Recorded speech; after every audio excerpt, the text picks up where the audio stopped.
Louange à Dieu pour sa grâce infinie qui, jour après jour, garantit la paix et la quiétude sociale à nos populations. Que la paix soit sur les prophètes de Dieu, leurs compagnons et tous ceux qui vont les suivre jusqu'au jour dernier.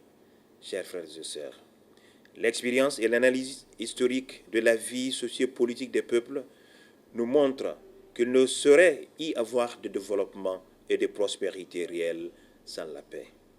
Pour avoir cette paix, il nous faut ouvrir notre esprit et notre cœur à Dieu, ce qui nous permettra de tisser de bons rapports avec nos semblables. Car il dit bien dans les Saintes Écritures, autant que cela dépend de vous, soyez en paix avec tous les hommes. Dieu nous a confié la Guinée, ce beau pays, pour que nous le rendions plus agréable. Nous ne pouvons réussir cette mission qu'en vivant dans la paix et dans l'unité. C'est pour cette raison que je vous invite aujourd'hui encore à redoubler d'efforts pour éloigner de notre cité tout ce qui peut remettre à cause cette perspective de construction et de développement de notre Nouvelle-Guinée. Au centre de cette préoccupation, il apparaît que la tolérance, le respect et l'amour de son prochain, le maintien de la quiétude sociale ainsi que l'acceptation mutuelle sont des exigences fondamentales. Bien qu'impératives, la vie en communauté n'est pas toujours facile en raison de nos diversités, de nos appartenances et nos comportements. Ainsi, des torts peuvent être causés et vécus de différentes manières. C'est le lieu ici d'inviter chacun pour sa part à la tolérance, à la retenue et au pardon. Dieu nous enseigne.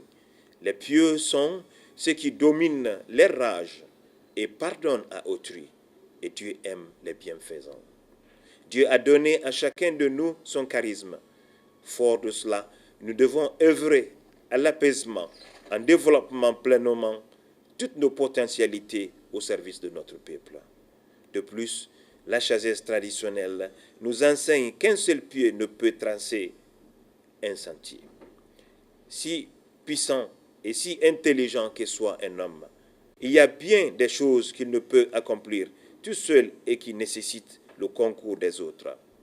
Ainsi, le processus de la refondation de la Guinée ne saurait être le travail d'un seul homme, mais de tous les Guinéens et toutes les Guinéennes.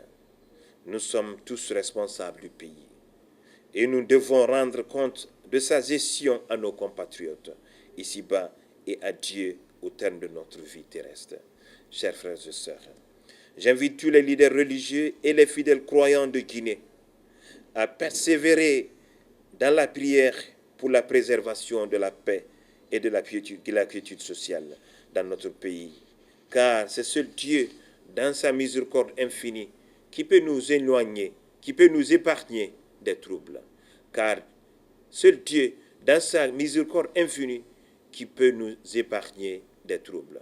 Dieu nous dit, et quand mes serviteurs t'interrogent sur moi, alors je suis tout proche. Je réponds à l'appel de celui qui me prie quand il me prie. Et votre Seigneur dit, appelez-moi, je vous répondrai. Et tenez-vous devant Allah avec humilité. Dans cette perspective, les imams sont invités à faire le doigt de Qunut dans la prière, dans la dernière rakat de la prière du vendredi 9 juillet 2010, pour implorer la grâce divine afin d'accompagner ce peuple à ce moment difficile et historique. Quant aux prêtres et pasteurs, il leur est demandé de consacrer un temps spécial à cet effet à l'occasion des prières du dimanche 11 juillet 2010. Aussi les croyants sont exhortés à accorder le maximum de considération à la présente instruction. Pour terminer, nous implorons la toute-puissance de Dieu et sa clémence pour qu'il accorde la clairvoyance à tous les acteurs de la transition dans l'exercice de leurs responsabilités au service de la nation.